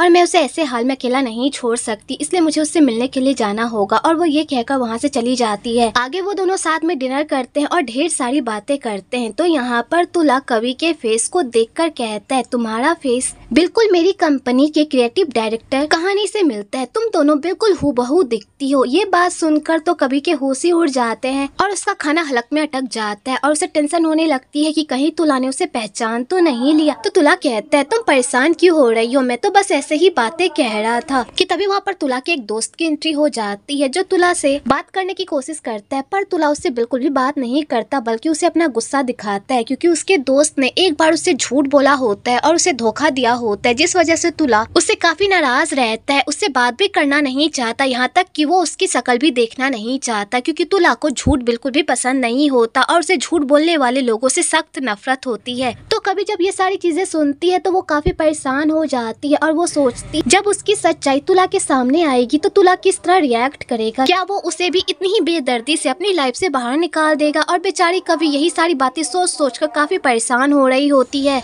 आगे वो दोनों लंच करके बाहर आते हैं तो यहाँ पर तुला कवि को बहुत ही प्यारा सा गिफ्ट देता है जिसे देखकर कवि काफी खुश हो जाती है क्योंकि वो गिफ्ट उन दोनों के साथ को रिप्रेजेंट करता है, जिसे देखकर कवि काफी खुश हो जाती है। और तुला कवि को इतना खुश देखकर बहुत ही खुश होता है क्योंकि कवि को वो गिफ्ट सच में काफी पसंद आता है और वो उसके दिल के भी बहुत करीब होता है। दूसरी तरफ कहानी ऑफिस से घर आती है तो यहाँ पर वो अपनी आंटी से पूछती है कि कवि कहाँ पर है, वो घर में दिखाई नहीं दे रही। तो उसकी आंटी उसे बताती है कि कवि तुला से मिलने के लिए गई है। ये बात सुनकर कहानी को बिल्कुल भी अच्छा नहीं लगता। आगे कवि घर आती है तो यहाँ पर कहानी कवि को कहती तुमने मुझसे वादा किया था ना कि तुम तुला से कभी भी नहीं मिलोगी, तो फिर तुमने अपना वादा क्यों तोड़ा। तो कवि कहती है कहानी मुझे माफ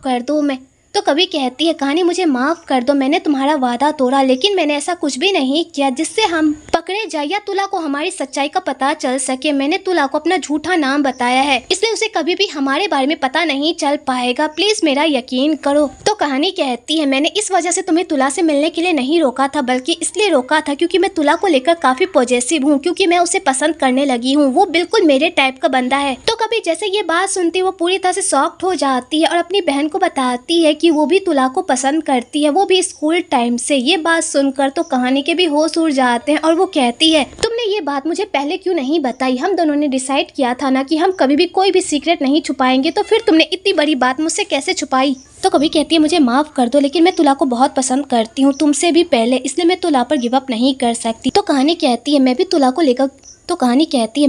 लेकर गिव अप नहीं करना चाहती। क्लिनिक में जाओ और अपना ट्रीटमेंट करवाओ, क्योंकि तुम इस तरह घर बैठे बैठे अपना वजन कभी भी कम नहीं कर पाओगी और ना ही कभी स्लिम हो पाओगी। तो कभी कहती है तुम जानबूझकर मुझे यहाँ से भगाने की कोशिश कर रही हो ना, ताकि तुम तुला को हासिल कर सको। तो कहानी कहती ऐसा नहीं है, मैं झूठ बोल बोलकर थक गई हूँ, इसलिए मैं इस झूठ को जल्द से जल्द खत्म करना चाहती हूँ, क्योंकि तुम्हें भी पता है कि तुला को झूठे लोग बिल्कुल भी पसंद नहीं है, इसलिए जल्दी से इस अपना ट्रीटमेंट करवाओ और अपनी दुनिया में वापस आओ, क्योंकि मैं तुम्हारी जिंदगी जी जी कर थक गई हूँ। तो कभी कहती है ठीक है, मैं इस क्लिनिक में जाऊंगी और अपना ट्रीटमेंट करवाऊंगी, लेकिन तुम्हें मुझसे एक वादा करना होगा कि अगर इन 3 महीनों में तुम्हारे और तुला के बीच कुछ भी नहीं हुआ तो तुम हम दोनों के रास्ते से हट जाओगी। तो कहानी कहती है अगर तुम्हें इसी बात से तसल्ली मिलेगी तो ठीक है, अगर 3 महीनों के अंदर मेरे और तुला के बीच ऐसा वैसा कुछ भी नहीं हुआ तो मैं तुम दोनों के रास्ते से हट जाऊंगी, अब तो खुश। और यहाँ पर ये दोनों बहन तुला को लेकर एक दूसरे को चैलेंज करती है। आगे कभी अपना सारा सामान पैक करके चियांग राई चली जाती है, क्योंकि वो क्लिनिक चियांग राई में होता है। तो यहाँ पर कभी सबको बाय कहती है। तो कहानी कहती है कभी तुम अपने ट्रीटमेंट पर ध्यान देना और यहाँ की बिल्कुल भी फिक्र मत करना, मैं कंपनी को बहुत ही अच्छे से संभालूंगी और अगर मुझे कभी भी तुम्हारी जरूरत पड़े तो मैं तुम्हें कॉल कर लूंगी। तो कभी कहती है ठीक है और वो चियांग राई चली जाती है। आगे कभी क्लिनिक पहुँचती है और वहाँ के सारे ट्रीटमेंट को समझती है और उसके बाद अपना ट्रीटमेंट करवाने लगती है, क्योंकि उसे जल्द से जल्द स्लिम होना होता है ताकि वो तुला के पास वापस जा सके और अपने प्यार को फिर से हासिल कर पाए, इसलिए वो बहुत ही कड़ी मेहनत करती है। है। दूसरी तरफ कहानी हर मुमकिन कोशिश करती है तुला के करीब जाने की, पर तुला उसे भाव ही नहीं देता, बल्कि उसके साथ बस बॉस और कलीग वाला रिश्ता रखता है और काम से ही काम रखता है। और उसके अलावा वो कहानी में बिल्कुल भी इंटरेस्ट नहीं दिखाता, जिससे कहानी को काफी गुस्सा आता है, क्योंकि वो चाहे कुछ भी कर ले पर तुला का ध्यान उसकी तरफ जाता ही नहीं, जिस वजह से बेचारी काफी सैड हो जाती है। और सैड होकर ड्रिंक कर रही होती है कि तभी वहाँ पर पीटर आ जाता है फिर से उसे चेयर अप करने के लिए। तो यहाँ पर वो उसे कहती है कि मेरा मूड बिल्कुल भी ठीक नहीं है, इसलिए प्लीज यहाँ से चले जाओ। पर पीटर वहाँ से नहीं जाता, क्योंकि वो कहानी को बहुत ही पसंद करता है और वो नहीं चाहता कि कहानी इस तरह डिप्रेस रहे, इसलिए वो उसे कहता है चाहे तुम कितनी भी कोशिश कर लो पर वो तुम्हें बिल्कुल भी पसंद नहीं करेगा, क्योंकि तुम उसकी टाइप की बिल्कुल भी नहीं हो। तो कहानी कहती है मुझे पता है कि तुम मुझे पसंद करते हो, लेकिन एक बात मैं तुम्हें डायरेक्टली कह दूं, तुम भी मेरे टाइप के बिल्कुल भी नहीं हो। मुझे एक स्टेबल लाइफ चाहिए जो सिर्फ तुला ही दे सकता है, और तुला मेरे लिए बिल्कुल परफेक्ट है। तो पीटर को ये बात सुनकर बुरा तो लगता है, पर वो हार नहीं मानता और कहता है भले ही मैं तुम्हारे टाइप का नहीं हूँ, लेकिन मैं तुम्हारा मूड ठीक कर सकता हूँ अगर तुम मुझे मौका दो तो। कहानी कहती है ठीक है, लेकिन ये मौका बस हम दोनों के बेनिफिट का होगा, इसके अलावा हम दोनों के बीच ऐसा वैसा कुछ भी नहीं होगा। तो पीटर उसकी बात मान लेता है और उसके बाद पीटर कहानी को अपने घर लेकर जाता है, जहाँ पर ये दोनों एक दूसरे के साथ भरपूर रोमांस करते हैं। वेल आपको यहाँ पर इन दोनों का जबरदस्त रोमांस देखने को मिलेगा। अगली सुबह पीटर कहानी को स्पेशल फील करवाने के लिए उसके लिए ब्रेकफास्ट लेकर आता है और उसे बड़े ही प्यार से ट्रीट करता है, क्योंकि पीटर कहानी से बहुत प्यार करता है। भले ही कहानी उसे पसंद ना करती हो और उसका इस्तेमाल कर रही हो, पर वो उसे बेहद प्यार करता है, इसलिए वो उसकी हर बात मानता है। तो यहाँ पर कहानी बातों ही बातों में पीटर को कहती है अगर तुम हमारी कंपनी को अपनी कंपनी के साथ मर्ज कर दोगे तो हमें बहुत ही अच्छा लगेगा। और यहाँ पर कहानी अपना ही मतलब निकालने की कोशिश करती है, जिसे देखकर पीटर को बिल्कुल भी अच्छा नहीं लगता और उसे पता होता है कि यहाँ पर वो उसका इस्तेमाल कर रही है, पर वो उसे कुछ भी नहीं कहता बल्कि हंसी में बात टाल देता है। दूसरी तरफ तुला कवि को कॉल करने की कोशिश करता है।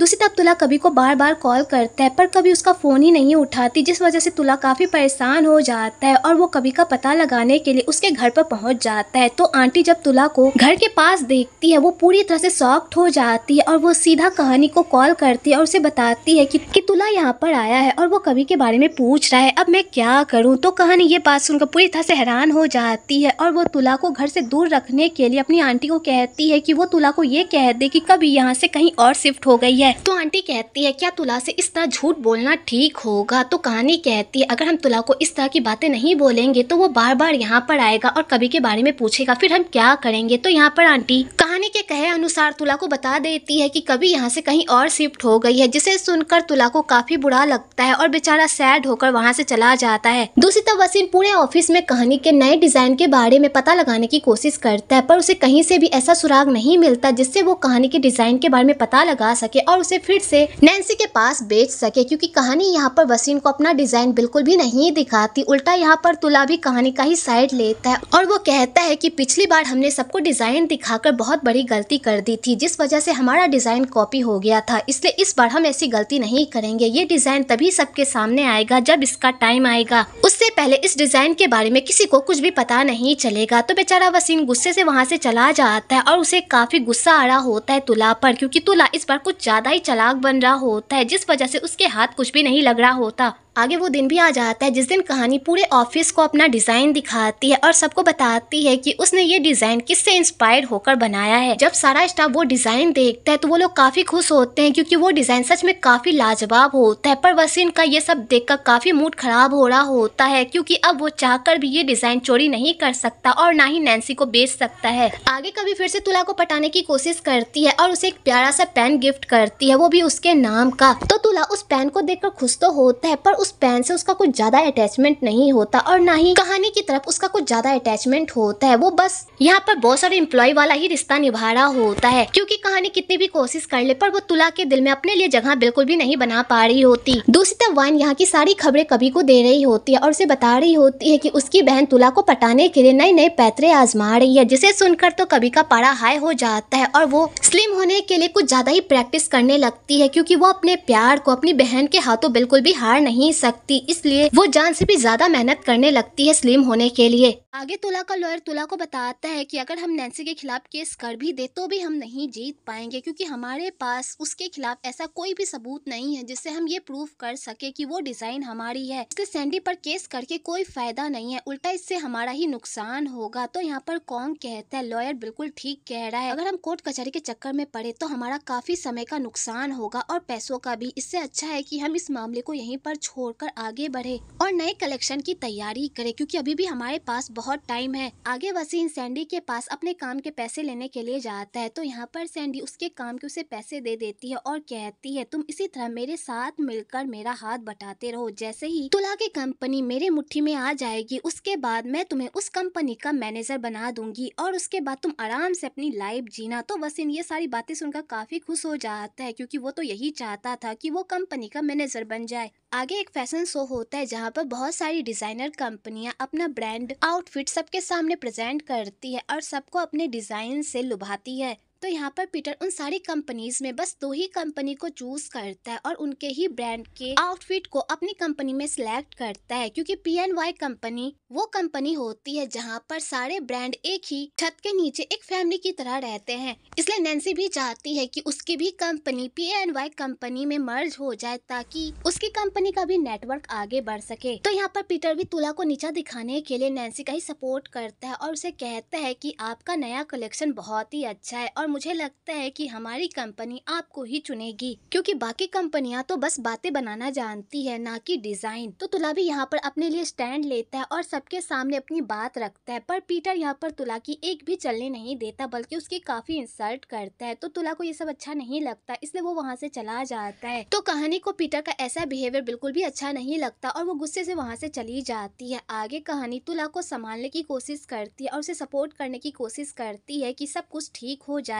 पर तुला काफी टेंशन में रहता है कि अगर चीजें वैसी नहीं हुई जैसा उसने सोचा है तब तो सब कुछ बर्बाद हो जाएगा। आगे कहानी को पीटर पे इतना गुस्सा आता है कि वो पार्टी में दोबारा वापस जाती है और वहाँ जाकर पीटर को मैंने तो तुम्हें एक अच्छा इंसान समझा था, लेकिन तुम तो उसके लायक भी नहीं हो, तुम्हें तो लोगों की रिस्पेक्ट करनी भी नहीं आती, बल्कि तुम तो उन्हें नीचा दिखाने में काफी खुश होते हो। तो पीटर कहता है तुम तुला की वजह से मुझसे ऐसी बातें कर रही हो ना। तो कहानी कहती है हाँ, क्योंकि तुमने तुला के साथ बहुत ही बदतमीजी से बात की जो तुम्हें बिल्कुल भी नहीं करनी चाहिए। तुम अपने कंपनी के फ्यूचर पार्टनर के साथ इस तरह बदतमीजी से बात नहीं करनी चाहिए थी। तो पीटर कहता है वाओ, तुम उसे इतना क्यों डिफाइन कर रही हो। तो कहानी कहती है क्योंकि मैं गलत बिल्कुल भी बर्दाश्त नहीं कर सकती और आज तुमने बहुत ही गलत किया है। तो पीटर कहता है ठीक है, अब मुझे माफ कर दो, आज के बाद मैं ऐसी हरकत नहीं करूंगा। वैसे क्या तुम मेरे साथ ड्रिंक पर चलोगी ताकि मैं तुमसे माफी मांग सकूं। तो यहाँ पर कहानी उसे मना करने ही वाली होती है, लेकिन उससे पहले ही पीटर उसे इस तरह उकसाता है कि बेचारी कहानी मना कर ही नहीं पाती और उसे पीटर के साथ ड्रिंक करने के लिए बाहर जाना पड़ता है।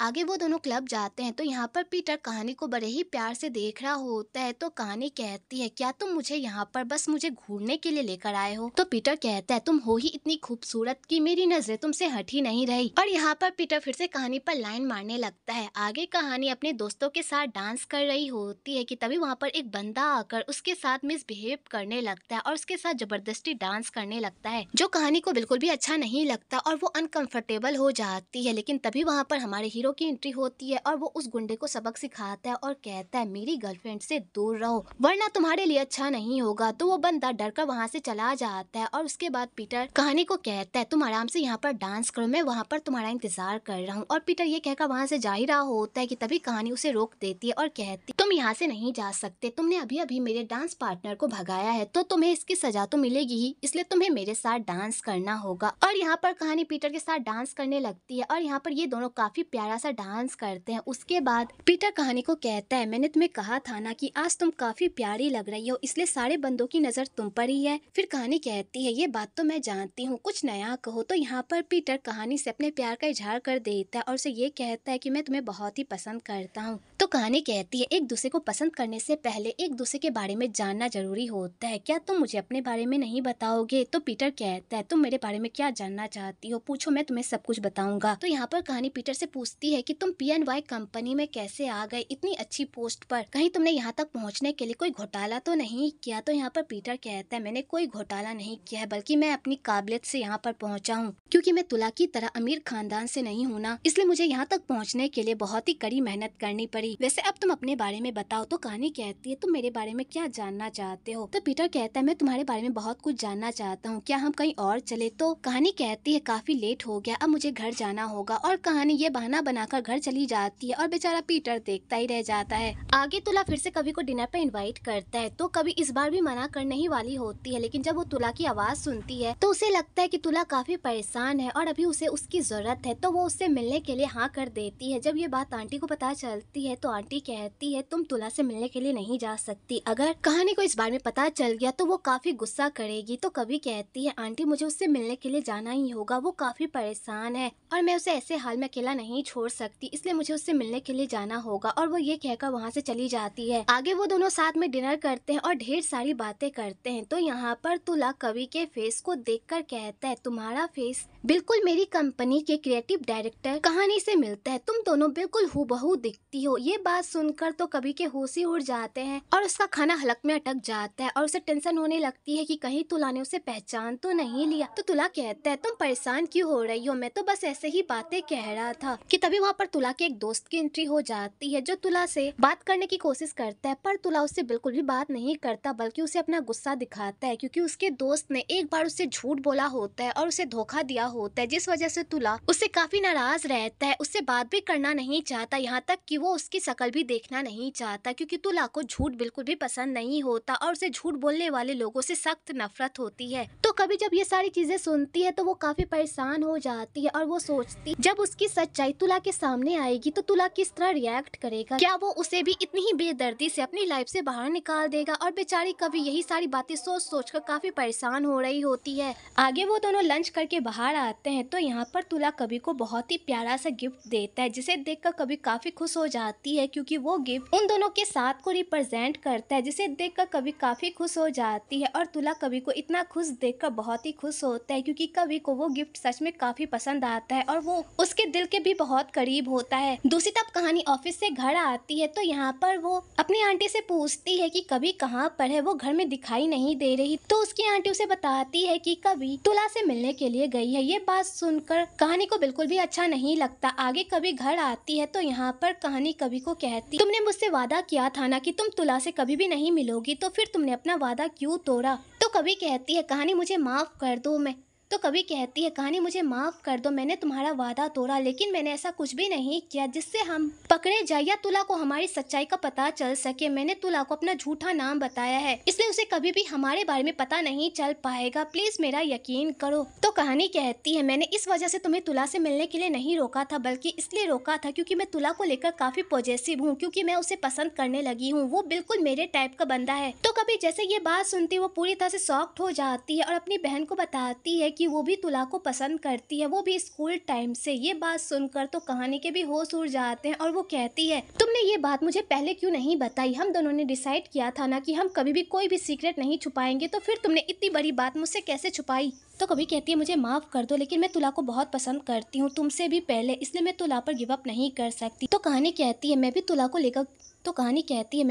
लेकर गिव अप नहीं करना चाहती। क्लिनिक में जाओ और अपना ट्रीटमेंट करवाओ, क्योंकि तुम इस तरह घर बैठे बैठे अपना वजन कभी भी कम नहीं कर पाओगी और ना ही कभी स्लिम हो पाओगी। तो कभी कहती है तुम जानबूझकर मुझे यहाँ से भगाने की कोशिश कर रही हो ना, ताकि तुम तुला को हासिल कर सको। तो कहानी कहती ऐसा नहीं है, मैं झूठ बोल बोल कर थक गई हूँ, इसलिए मैं इस झूठ को जल्द से जल्द खत्म करना चाहती हूँ, क्योंकि तुम्हें भी पता है कि तुला को झूठे लोग बिल्कुल भी पसंद नहीं है, इसलिए जल्दी से इस अपना ट्रीटमेंट करवाओ और अपनी दुनिया में वापस आओ, क्योंकि मैं तुम्हारी जिंदगी जी जी कर थक गई हूँ। तो कभी कहती है ठीक है, मैं इस क्लिनिक में जाऊंगी और अपना ट्रीटमेंट करवाऊंगी, लेकिन तुम्हें मुझसे एक वादा करना होगा कि अगर इन 3 महीनों में तुम्हारे और तुला के बीच कुछ भी नहीं हुआ तो तुम हम दोनों के रास्ते से हट जाओगी। तो कहानी कहती है अगर तुम्हें इसी बात से तसल्ली मिलेगी तो ठीक है, अगर 3 महीनों के अंदर मेरे और तुला के बीच ऐसा वैसा कुछ भी नहीं हुआ तो मैं तुम दोनों के रास्ते से हट जाऊंगी, अब तो खुश। और यहाँ पर ये दोनों बहन तुला को लेकर एक दूसरे को चैलेंज करती है। आगे कभी अपना सारा सामान पैक करके चियांग राई चली जाती है, क्योंकि वो क्लिनिक चियांग राई में में होता है। तो यहाँ पर कभी सबको बाय कहती है तो कहानी कहती है कभी तुम अपने ट्रीटमेंट पर ध्यान देना और यहाँ की बिल्कुल भी फिक्र मत करना, मैं कंपनी को बहुत ही अच्छे से संभालूंगी और अगर मुझे कभी भी तुम्हारी जरूरत पड़े तो मैं तुम्हें कॉल कर लूंगी। तो कभी कहती है ठीक है और वो चियांग राई चली जाती है। आगे कभी क्लिनिक पहुंचती है और वहाँ के सारे ट्रीटमेंट को समझती है और उसके बाद अपना ट्रीटमेंट करवाने लगती है क्योंकि उसे जल्द से जल्द स्लिम होना होता है ताकि वो तुला के पास वापस जा सके और अपने प्यार को फिर से हासिल कर पाए, इसलिए वो बहुत ही कड़ी मेहनत करती है। दूसरी तरफ कहानी हर मुमकिन कोशिश करती है तुला के करीब जाने की, पर तुला उसे भाव ही नहीं देता बल्कि उसके साथ बस बॉस और कलीग वाला रिश्ता रखता है और काम से ही काम रखता है और उसके अलावा वो कहानी में बिल्कुल भी इंटरेस्ट नहीं दिखाता, जिससे कहानी को काफी गुस्सा आता है क्योंकि वो चाहे कुछ भी कर ले पर तुला का ध्यान उसकी तरफ जाता ही नहीं, जिस वजह से बेचारी काफी सैड हो जाती है और सैड होकर ड्रिंक कर रही होती है कि तभी वहाँ पर पीटर आ जाता है फिर से उसे चेयर अप करने के लिए। तो यहाँ पर वो उसे कहती है कि मेरा मूड बिल्कुल भी ठीक नहीं है इसलिए प्लीज यहाँ से चले जाओ, पर पीटर वहाँ से नहीं जाता क्योंकि वो कहानी को बहुत ही पसंद करता है और वो नहीं चाहता कि कहानी इस तरह डिप्रेस रहे, इसलिए वो उसे कहता है चाहे तुम कितनी भी कोशिश कर लो पर वो तुम्हें बिल्कुल भी पसंद नहीं करेगा क्योंकि तुम उसकी टाइप की बिल्कुल भी नहीं हो। तो कहानी कहती है मुझे पता है कि तुम मुझे पसंद करते हो लेकिन एक बात मैं तुम्हें डायरेक्टली कह दूं, तुम भी मेरे टाइप की बिल्कुल भी नहीं हो, मुझे एक स्टेबल लाइफ चाहिए जो सिर्फ तुला ही दे सकता है और तुला मेरे लिए बिल्कुल परफेक्ट है। तो पीटर को ये बात सुनकर बुरा तो लगता है पर वो हार नहीं मानता और कहता है भले ही मैं तुम्हारे टाइप का नहीं हूँ लेकिन मैं तुम्हारा मूड ठीक कर सकता हूँ अगर तुम मुझे मौका दो तो कहानी कहती है ठीक है लेकिन ये मौका बस हम दोनों के बेनिफिट का होगा, इसके अलावा हम दोनों के बीच ऐसा वैसा कुछ भी नहीं होगा। तो पीटर उसकी बात मान लेता है और उसके बाद पीटर कहानी को अपने घर लेकर जाता है जहाँ पर ये दोनों एक दूसरे के साथ भरपूर रोमांस करते हैं। वेल आपको यहाँ पर इन दोनों का जबरदस्त रोमांस देखने को मिलेगा। अगली सुबह पीटर कहानी को स्पेशल फील करवाने के लिए उसके लिए ब्रेकफास्ट लेकर आता है और उसे बड़े ही प्यार से ट्रीट करता है क्योंकि पीटर कहानी से बहुत प्यार करता है, भले ही कहानी उसे पसंद ना करती हो और उसका इस्तेमाल कर रही हो पर वो उसे बेहद प्यार करता है इसलिए वो उसकी हर बात मानता है। तो यहाँ पर कहानी बातों ही बातों में पीटर को कहती है अगर तुम हमारी कंपनी को अपनी कंपनी के साथ मर्ज कर दोगे तो हमें बहुत ही अच्छा लगेगा और यहाँ पर कहानी अपना ही मतलब निकालने की कोशिश करती है जिसे देखकर पीटर को बिल्कुल भी अच्छा नहीं लगता और उसे पता होता है कि यहाँ पर वो उसका इस्तेमाल कर रही है पर वो उसे कुछ भी नहीं कहता बल्कि हंसी में बात टाल देता है। दूसरी तरफ तुला कवि को कॉल करने की कोशिश करता है, दूसरी तरफ तुला कवि को बार बार कॉल करता है पर कभी उसका फोन ही नहीं उठाती, जिस वजह से तुला काफी परेशान हो जाता है और वो कवि का पता लगाने के लिए उसके घर पर पहुंच जाता है। तो आंटी जब तुला को घर के पास देखती है वो पूरी तरह से शॉक्ड हो जाती है और वो सीधा कहानी को कॉल करती है और उसे बताती है कि तुला यहाँ पर आया है और वो कवि के बारे में पूछ रहा है, अब मैं क्या करूँ। तो कहानी ये बात सुनकर पूरी तरह से हैरान हो जाती है और वो तुला को घर से दूर रखने के लिए अपनी आंटी को कहती है कि वो तुला को ये कह दे कि कभी यहाँ से कहीं और शिफ्ट हो गई है। तो आंटी कहती है क्या तुला से इस तरह झूठ बोलना ठीक होगा। तो कहानी कहती है अगर हम तुला को इस तरह की बातें नहीं बोलेंगे तो वो बार बार यहाँ पर आएगा और कवि के बारे में पूछेगा, फिर हम क्या करेंगे। तो यहाँ पर आंटी कहानी के कहे अनुसार तुला को बता देती है कि कवि यहाँ से कहीं और शिफ्ट हो गई है, जिसे सुनकर तुला को काफी बुरा लगता है और बेचारा सैड होकर वहाँ से चला जाता है। दूसरी तरफ वसीम पूरे ऑफिस में कहानी के नए डिजाइन के बारे में पता लगाने की कोशिश करता है पर उसे कहीं से भी ऐसा सुराग नहीं मिलता जिससे वो कहानी के डिजाइन के बारे में पता लगा सके और उसे फिर से नैन्सी के पास बेच सके, क्योंकि कहानी यहाँ पर वसीम को अपना डिजाइन बिल्कुल भी नहीं दिखाती। उल्टा यहाँ पर तुला भी कहानी का ही साइड लेता है और वो कहता है कि पिछली बार हमने सबको डिजाइन दिखाकर बहुत बड़ी गलती कर दी थी जिस वजह से हमारा डिजाइन कॉपी हो गया था, इसलिए इस बार हम ऐसी गलती नहीं करेंगे। ये डिजाइन तभी सबके सामने आएगा जब इसका टाइम आएगा, उससे पहले इस डिजाइन के बारे में किसी को कुछ भी पता नहीं चलेगा। तो बेचारा वसीम गुस्से से वहाँ से चला जाता है और उसे काफी गुस्सा आ रहा होता है तुला पर, क्योंकि तुला इस बार कुछ ज्यादा ही चालाक बन रहा होता है जिस वजह से उसके हाथ कुछ भी नहीं लग रहा होता। आगे वो दिन भी आ जाता है जिस दिन कहानी पूरे ऑफिस को अपना डिजाइन दिखाती है और सबको बताती है कि उसने ये डिजाइन किससे इंस्पायर होकर बनाया है। जब सारा स्टाफ वो डिजाइन देखता है तो वो लोग काफी खुश होते हैं क्योंकि वो डिजाइन सच में काफी लाजवाब होता है, पर वसीम का ये सब देखकर काफी मूड खराब हो रहा होता है क्योंकि अब वो चाहकर भी ये डिजाइन चोरी नहीं कर सकता और ना ही नैन्सी को बेच सकता है। आगे कभी फिर से तुला को पटाने की कोशिश करती है और उसे एक प्यारा सा पेन गिफ्ट करती है, वो भी उसके नाम का। तो तुला उस पेन को देखकर खुश तो होता है पर उस पेन से उसका कुछ ज्यादा अटैचमेंट नहीं होता और ना ही कहानी की तरफ उसका कुछ ज्यादा अटैचमेंट होता है। वो बस यहाँ पर बहुत सारे एम्प्लॉय वाला ही रिश्ता निभा रहा होता है, क्योंकि कहानी कितनी भी कोशिश कर ले पर वो तुला के दिल में अपने लिए जगह बिल्कुल भी नहीं बना पा रही होती। दूसरी तरफ वाइन यहाँ की सारी खबरें कवि को दे रही होती है और उसे बता रही होती है कि उसकी बहन तुला को पटाने के लिए नए नए पैतरे आजमा रही है, जिसे सुनकर तो कवि का पारा हाई हो जाता है और वो स्लिम होने के लिए कुछ ज्यादा ही प्रैक्टिस करने लगती है, क्योंकि वो अपने प्यार को अपनी बहन के हाथों बिल्कुल भी हार नहीं सकती। इसलिए वो जान से भी ज्यादा मेहनत करने लगती है स्लिम होने के लिए।